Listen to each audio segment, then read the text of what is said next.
그렇게 시어였다고. 세상에 내가 귀신처럼 보인다고 장담하지. 피 2갤런은 흘린 것 같아.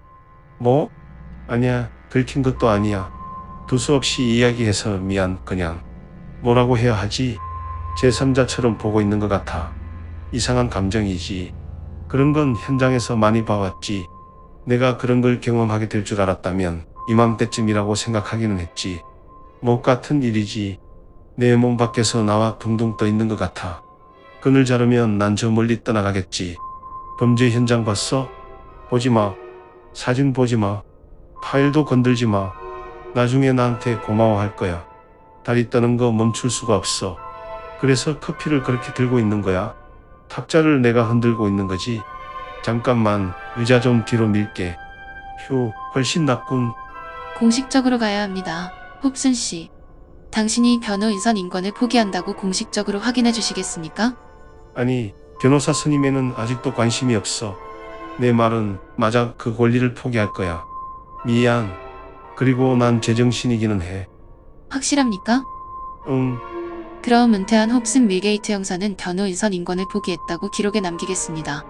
DA1 얘들이 구역질을 멈추고 이걸 공개하려고 해도 난 변호사 필요 없어. 걔네들은 판사한테 안 보여줄 거라고. 시작할 준비가 되셨나요? 아니, 하지만 말하기는 할게. 어떤 것이 당신을 그 밤의 범죄 현장으로 가게 했죠? 이 일이 시작하기 전에 낚시하러 가려고 했다고 말하면 믿을 거야. 신경 쓰지 마. 잠깐만 생각 중이야. 정리하는 게 힘들어. 한 번도 신문대 이쪽에 앉아 본 적이 없었거든. 그 기자 얘기부터 해야겠지. 이름은 바모야. 그녀가 이메일로 일주일 전에 나한테 컨택했고 드리스폴 살인 사건에 대해 새 증거가 있다고 했어. 내가 총괄 수사관이었거든. 20년 동안 미해결 사건이었지. 얼음처럼 꽁꽁 얼어붙은 채로 말이야. 솔직히 맨 처음에는 헛소리라고 생각했어. 그게 어떻게 될 수 있는지 알잖아. 대부분 고의로는 아니지만 모든 사람이 사건을 해결할 수 있는 걸 안다고 생각하지. 증거랑 비교해서 확인하지 않는다면 이론 세우기는 쉽지. 드리스콜 살인은 이런 부분에서 매우 화두였어. 모두 흥미갖고 많은 언론은 취재하고 수년간 아마도 200개 정도의 못 같은 이론들을 받아왔을 거야. 내가 은퇴했을 때 난 캐럴 형사한테 수사권을 넘겼지. 난 그를 귀찮게 굴고 싶지는 않았어. 최근 갱 활동으로 바쁘다는 걸 알거든. 그래서 예의상 내가 확인해봐도 되겠다고 생각했지. 그게 딴 길로 셀 줄 예상하지는 못했었어. 점심에 포유 카페에서 만났어. 예쁘게 생긴 금발 여자였지. 전문가 같았어. 그래서 사기꾼이나 음모론자의 전형적인 프로필과는 맞지 않았지. 내가 프로파일을 엄청 믿는 게 아니야. 그녀는 죽음에 흥분을 느끼는 소름 끼치는 여자일 수도 있었지. 내가 그런 사람들이랑도 상대해야 할지 누가 알겠어. 난 아직도 그녀가 뻥을 치는 거나 그녀도 누군가한테 속았을지도 모른다고 생각했어. 하지만 서류를 갖고 왔더군. 불법적인 것 같지는 않았어. 드리스콜이 자백한 것으로 보이는 것이 들어있었어. 뭐 그는 살인마는 아니잖아. 그렇지? 진짜 난 그가 살인마였길 바라고 있어. 그건 모두에게 좋은 일이었을 텐데 말이야. 드리스콜 사건에서 관련된 부분을 자세하게 말씀해 주실 수 있습니까? 어디 보자. 20년 전에 일어났지? 그 년수를 생각하니깐. 아니, 빌어먹을 20년은 그건 오랜 기간이야. 천천히 하세요. 고마워. 교회에서 사는 드리스콜 6식구가 있었지. 중상위 계층이고 아버지는 변호사, 어머니는 집 밖에서 도자기를 파는 사업을 하고 있었어. 얘들은 4명이고 모두 고등학생이거나 그 이하의 나이였어. 착한 얘들이었지. 우등생들이었고 공식 범죄 기록은 없었어. 장남은 고등학교에서 마약을 피다 한 번 걸렸지만 그거 말고는 없었어. 자세히 조사해도 나올 게 없는 평범한 집안이었지. 그들은 1994년 10월 13일에 사라졌어. 어떤 자취도 발견되지 않았어. 언론들이 난리가 난 이유는 아마 그런 수수께끼들과 헬로윈이 얼마 남지 않았을 때 실종 사건이 일어나서 그런 것 같아. 미해결 수수께끼 쇼에서 아직도 그 사건을 볼 수 있어. 가족 전부가 사라졌는데 아무도 그걸 못 봤어. 어디로 갔는지 아무도 몰랐지. 이웃이 소음 민원을 넣었지. 그래서 우리가 끼어들게 된 거야. 알람이 울렸고 침입자가 집안에 들어왔다고 생각했지. 우리는 차량을 보냈어. 아무도 문에서 대답하지 않자 순찰 경찰관이 수사하러 들어갔지. 막내딸 방에서 명백한 저항 흔적이 있더군. 침대는 뒤로 뒤집혀 있었고 침대 시트는 찢어졌지. 알람은 일산화탄소 감지기였어. 우리는 막내딸 것을 제외한 모든 침대보에서 진한 일산화탄소 농도가 검출되었어. 알람 없이는 우리가 어딜 봐야 할지 몰랐을 거야. 이웃 사람은 알람이 하루 이상 동안 울렸다는 걸 알려줬지. 그리고 그 시간에 문 열어준 사람이 없었다고 했네. 우리는 또 몇 개의 알루미늄 통과 호스를 몇 블록 떨어진 쓰레기통에서 발견했어. 그 당시 드리스콜 가족은 가스로 중독되고 다른 장소에서 처리되었다고 추정했지. 물론 끝에 딸이 깨어나 저항을 했다는 걸 제외하고는 말이야. 어떤 실마리도 수사를 진행하면서 발견되지 않았어. 물론 맨 처음에는 아버지가 그런 거로 생각했어. 확인해봤지만 어떤 동기도 없더라고. 후속 단서도 없었지. 어머니도 똑같았어. 유가족들도 똑같았어. 아버지한테는 동기가 있을지도 모르는 몇몇 고객이 있었지만 수단은 없었지. 그는 이혼 전문 변호사이지만 어떤 증거도 남겨놓지 않고 전 가족을 데려갈 만한 고객은 없었어. 세 블록 떨어진 곳에 화학교사가 있었고 우리는 그 통들 때문에 잠깐 그를 수사했지. 하지만 알리바이가 있었어. 근처에 사는 치과 의사도 마찬가지였고 아내는 간통은 아니지만 온라인으로 영국에 사는 어떤 꼬맹이랑 썸을 타고 있더군. 그는 살인 당시에는 이 나라에 있지도 않았어. 우리는 짜증나게도 무차별 살인에 집중했어. 무차별 살인처럼 패턴이 없을 때는 살인마 잡는 일은 제일 못 같았지. 우리는 이 사건의 단서를 찾기 위해 수천 수만의 인력을 투입해야 했어. 하지만 아무것도 도출된 게 없었지. 우리는 그 통들을 추적했어. 10마일 떨어진 연구소에서 훔친 거였어. CCTV 자료가 없었어. 우리는 그 절도범에 대해 어떤 단서를 찾지 못했지. 6개월 동안 진행되는 것이 없자 수사의 열기는 차가워졌어. 드리스콜 가족은 기절당하고 납치되었어. 내가 말했다시피 누구도 시체를 발견하지 못했어. 그 가족들이 그냥 도피한 게 아니라고 누가 말할 수 있겠어? 그때까지는 난 이거에 대해 한 번만 말하고 싶네만. 그 자백이 바모 씨와 어떻게 마무리 지어졌는지에 대해 말씀해 주실 수 있으신가요? 그녀는 몇 년 동안 그 사건을 쫓아왔더군. 개인적으로도 기자로서도 말이야. 말했듯이 그건 많은 사람의 상상력을 불러왔어. 심지어 정상처럼 보이는 사람들조차 외계인의 짓이라는 둥, 귀신이나 악마의 짓이라고 생각했어. 바보 양은 20년이 된 살인의 회고 기사를 기고했더군. 그 기사는 다시 사람들에게 새로운 관심을 불러왔어. 가끔 생기는 새로운 관심 말이야. 늘 그렇듯 나는 새로운 증거가 부족하다는 논평을 쓰길 거절했지. 그녀가 내 말을 인용하는 걸 요구했던 게 기억나. 그리고 그게 내가 점심 미팅을 받아들인 이유야. 기사를 기고한 후 바모 양은 서류를 받았다고 말했어. 그녀는 내가 그게 진짜인 걸 증명하기 원했지. 그 서류에 관련된 항목은 자백이었어. 난 바보 양에게 그런 가짜 문서는 흔한 거라고 말했지. 특히 이런 오래된 사건에는 말이야. 그리고 나는 드리스콜 살인 사건에 대한 자백을 24건이나 개인적으로 들었다고도 말했지. 그녀는 끈질겼어. 일단 그녀가 사기를 치거나 살인에 대해 말하는 생각에 흥분되는 사람이 아니라고 느끼자 만나기로 동의했어. 그녀는 자백문이 점심에 만났을 때 나에게 보여줬던 같은 봉투에 담겨 그녀에게 배송되었다고 말했어. 내용을 묘사하실 수 있나요? 내 조사 진행 상황을 얼추 담은 낡은 신문 조각이었어. 그건 노랗게 바랬어. 가해자의 전리품 앨범에 들어있던 것 같더군. 드리스콜 가족의 각각 개인 사진처럼 보이는 6개의 사진도 들어있었어. 그리고 다른 몇 장의 시설의 사진도. 거기서 사진을 찍었던 거야. 이거 봐. 내 손이 계속 떨리고 있어. 보여? 난 지금 할 수 있는 만큼 노력하고 있지만 멈출 수가 없어. 내가 이 진술을 끝내면 진정제를 구급대원한테 부탁해야 해. 그렇지 않으면 잘 수 없을 것 같아. 아니야, 지금은 괜찮아. 진술 녹음을 위해 내 기억력이 흐려지지 않는 걸 원해. 그게 내 머릿속에 있는 건 맞지. 미안, 집중할게. 물론 드리스콜 가족의 사진이었어. 그때는 난 그걸 몰랐어. 사진은 너무 낡아 사진 속의 인물은 누구라도 될 수 있었으니까. 얼굴을 구별하기는 매우 힘들었지. 하지만 그 서류의 정교한 세공을 고려하면 내막이 확실히 있다고 나는 생각했어. 자백 편지에서는 뭐 간단했어. 주소가 쓰여 있었지. 그게 맨 처음에 보였어. 온라인으로는 주소 확인이 안 되는 걸 보니 매우 오래된 장소인 것 같았어. 자백 편지에는 거짓말 좀 그만 찍어. 난 누구도 죽이지 않았어. 단지 아침 식사를 위해 그들을 준비시키는 게 오래 걸렸을 뿐이야. 사인은 없었어. 그리고 난 그걸 기억했었지. 제기랄. 우리는 실종 한 달 이후 보내진 아침 식사 메뉴를 받았어. 누군가 팬케이크 사진에 빨간색 펜으로 동그라미를 그려놨었지. 편지는 걔네들은 죽지 않았어. 아침 식사를 준비하고 있거든. 우리는 그걸 쓰레기 실마리 파일에 넣어놨지. 이런 세상에. 밀게이트 형사님, 시간이 필요하십니까? 오 세상에. 어떻게 몰랐지?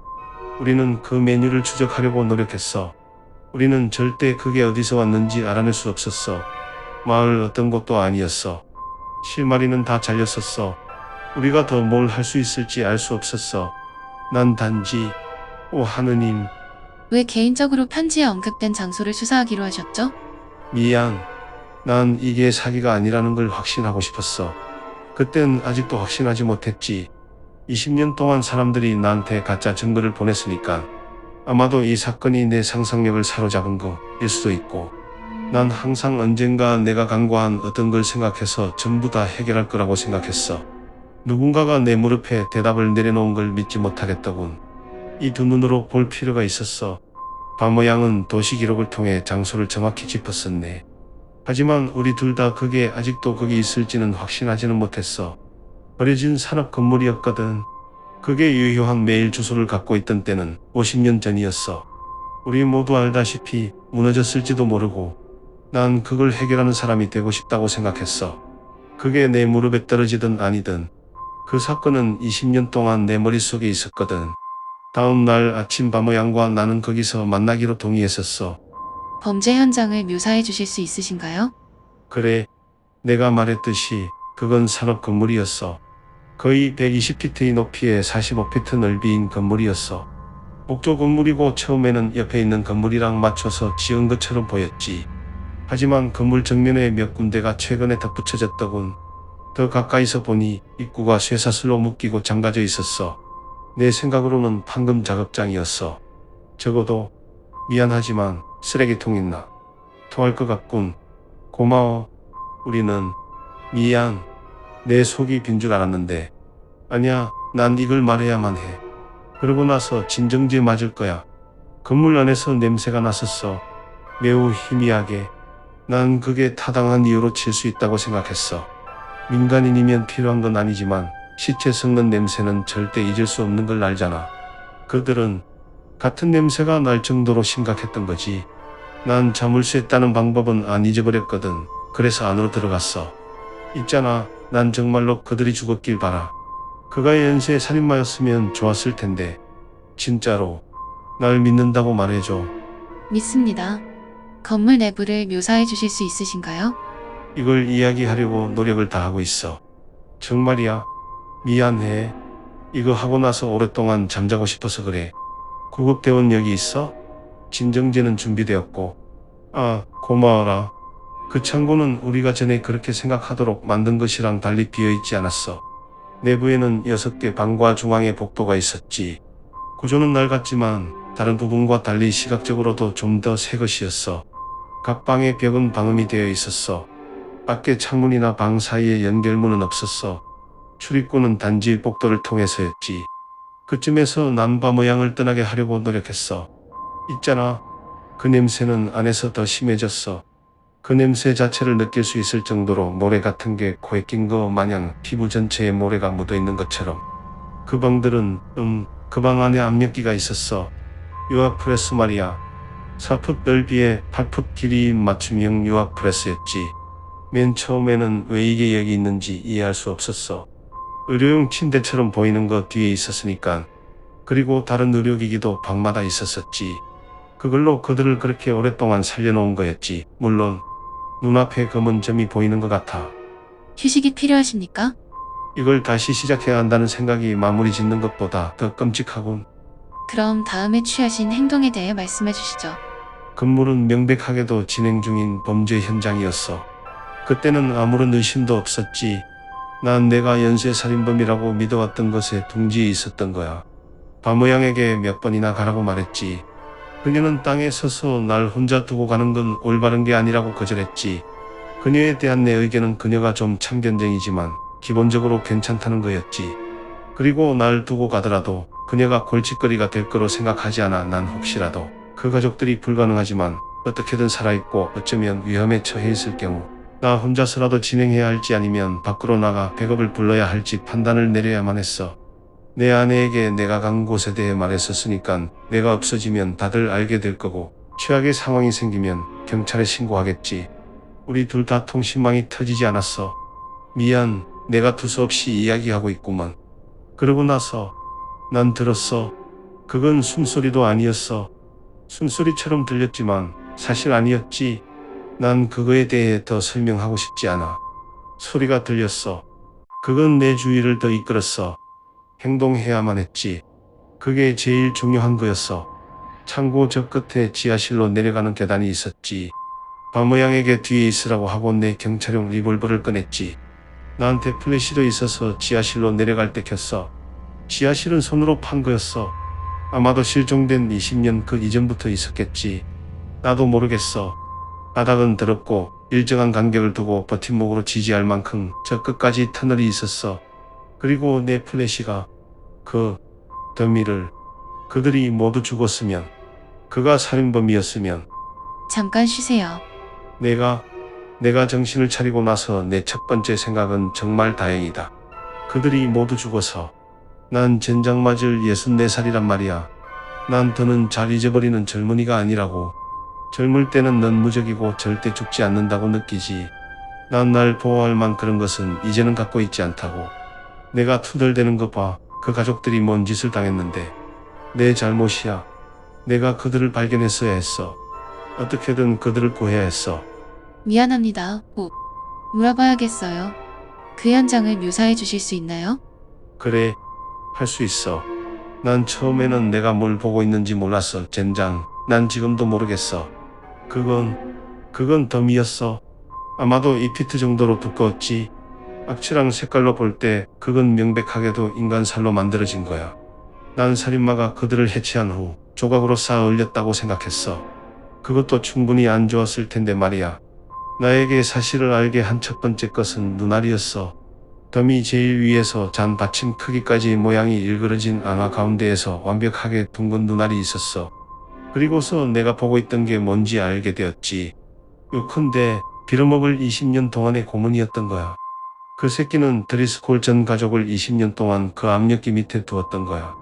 링그로 그 가족을 살려두었으며 그들의 몸이 적응할 수 있도록 압력을 매우 천천히 늘렸어. 그들이 납작해질 때까지.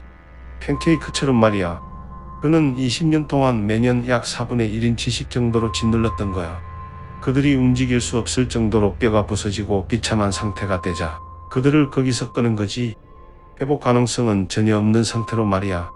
그리고 그들을 차례대로 위로 쌓아 올린 거야. 이게 뭐를 위한 건지 전혀 모르겠어. 알고 싶지도 않아. 난 아직도 정말 다행이다. 그들이 모두 죽어서라고 생각하고 있었지. 제일 위에 있던 게 다시 헉헉거릴 때도 말이야. 그들이 뭐라고 말했죠? 처음에는 아무것도 도움 없이는 그것은 말할 수 없었어. 나는 에버리 드리그콜인 것 같다고 생각했어. 성별이나 나이에 대해 말할 수 없는 건 없지만 별로 안 남아있는 머리 색깔은 금발이었거든. 머리는 완전히 흉터투성이었어. 이런 짓을 한 그놈이 머리뼈 부분을 제거했다고 생각해. 그렇지 않았으면 어떻게 그들의 머리를 납작하게 만들 수 있는지 모르겠어. 다른 부분처럼 완전히 납작하게 되지는 않았지만 그래도 납작했어. 그들의 뇌가 어떻게 이걸 버텼는지 어떤 이가 알까? 압력에 의해 코가 납작해진 후 그들의 입술은 치아가 튀어나와 여기저기 구멍 뚫린 상태였지. 에버리는 실종 당시 14살이었어. 몸 떨리는 게 멈췄어. 우리 몸이 그렇게 적응하는 게 빌어먹게도 이상하지 않나? 또 뭐가 있더라? 기계가 있었지. 펌프 같았어. 내 플래시로 호수를 따라가자 더미의 모든 이가 그 펌프에 연결되어 있더군. 그들이 스스로 숨을 쉴 수 있는지는 모르겠어. 알겠지?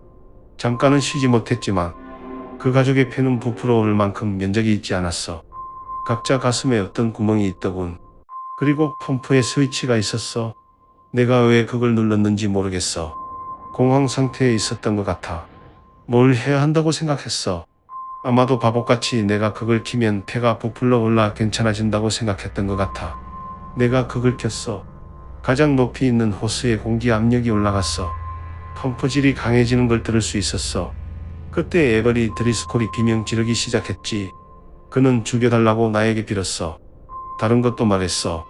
말이 되지는 않았지만 계속 외쳤어. 가족에 대해 뭐라 말도 했었어. 이해할 수 없었지만 그는 고통 속에 있었고 몇 년 전에 정신이 미쳐버렸길 바랐지. 오, 이런 세상이. 내 생각도 같아. 난 뭘 해야 할지 몰랐어. 그는 계속 비명을 질렀지. 그는 내가 고문자라고 확신한다고 믿어 가까이서 보니깐 그의 눈은 하얀 반원으로 덮여 있었어. 그는 박쥐처럼 눈이 멀었던 거야. 있잖아, 난 화상 입은 피해자랑도 이야기해 본 적이 있어. 그들은 나에게 시간이 걸렸더라도 삶의 목적과 의미를 다시 찾았다고 말했어. 드리스콜 가족 중 누구도 그걸 해낼 수 있을 거라 생각하지 않아. 난 내 이름을 말했어. 난 형사라고 그들에게 말했어. 도우러 온 거라고 말했어. 난 계속해서 반복해서 말했어. 물론 어디에 있는 누군가라도 도와줄 수 없다는 걸 알면서도. 바보양이 그 소리를 듣고 이쪽으로 왔지. 그녀가 더미를 보기 전에 내가 비명 질러서 도우러 왔다고 말했어. 그러나 난 내가 그랬다는 걸 기억하지 못했어. 그런데도 그녀는 도착했어. 더미를 보자 비명을 질렀지만 난 에버리 드리스콜에게 온 정신을 쏟고 있었지. 그는 들을 수 있었어. 잠깐 그는 정신이 돌아왔어. 그가 뭐라 말하는지 이해하기 위해서는 안간 힘을 써야 했지만 난 그 말 절대 잊을 수가 없을 거야. 제발 날 죽여주세요. 아파요. 괴물이 되기 싫어요. 제발 날 죽이고 난 오래전에 죽었다고 내 가족들에게 말해줘요. 그들이 날 아직도 찾고 있는지 모르겠지만 제발 나에게 일어난 일을 알려주지 마세요. 죽여주세요. 그는 계속 울 수 있었고 울고 있었어. 그의 눈물샘은 기형으로 변해 눈물이 보이지는 않았지만 난 바보양이 떠나도록 구겨야 했었어. 20년 전 사건 해결에 실패한 것보다 그걸 못한 게 내가 더 후회하는 유일한 행동이야. 그녀를 위해서가 아니라 그녀가 다음에 한 행동 때문에 그녀가 시도했더라도 그들을 더 깊게 상처 입을 수는 없다고 생각해. 그 더미 안에서 그들이 가졌던 유일한 위로를 그녀가 빼앗았어. 있잖아, 그들은 다른 이들과 20년 동안 이야기할 수 없었어. 그녀가 말했어. 모두 그들인 거죠. 드리스콜 전가족이잖아요. 모두 여기 살아있었네요. 전가족이. 20년 동안 드리스콜 가족 모두 같이 수용된 동료가 자신의 가족이었던 걸 모르고 지냈지. 그들 모두 다른 가족은 무사하다는 희망을 안고 있었어. 모두 저 밖에서는 다른 가족은 이 고통을 겪지 않고 자신을 사랑한다고 꿈꿔왔었어. 20년 동안 고문당하고 위로 사저 4인치 폭으로 찌부러진 6명의 사람이 내는 비명이 뭔지 알아.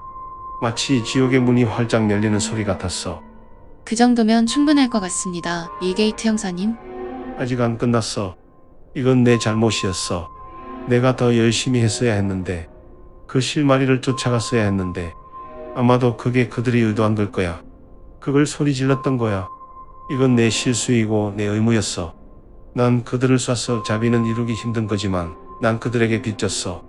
내가 그들을 구하는 데 실패한 인물이니까. 단지 한 발의 총알이 모든 걸 들었지. 하지만 날 리볼버 총탄을 다 비웠다네. 혹시 그들이 목숨을 부지할까봐. 그들에게 마지막 평온을 주기 위해서였어. 그게 내가 그들에게 줄 수 있었던 유일한 친절이었던 거야. 우리는 그 이후에 떠나 백업을 불렀어. 바모양이나 나나. 그 시체들과 같이 있기는 그래서 그 지하실로 수사관을 따라 범죄 현장에 가지 않기로 선택했지. 내가 진술하고 가도 되냐고 물었지. 수사관 한 명이 내가 본 것을 보고 다들 동의했어. 진정제 좀 맞아도 될까? 네, 물론이죠. 고마워. 구급대원 좀 불러주게나. 내 소매를 걷어 올릴 테니까. 내 아내가 당뇨병이 있어서 하는 방법은 잘 알고 있어. 아, 그리고 바모양한테도 같은 예의를 차리게끔 하게나. 나보다 더 상태가 심해 보였어.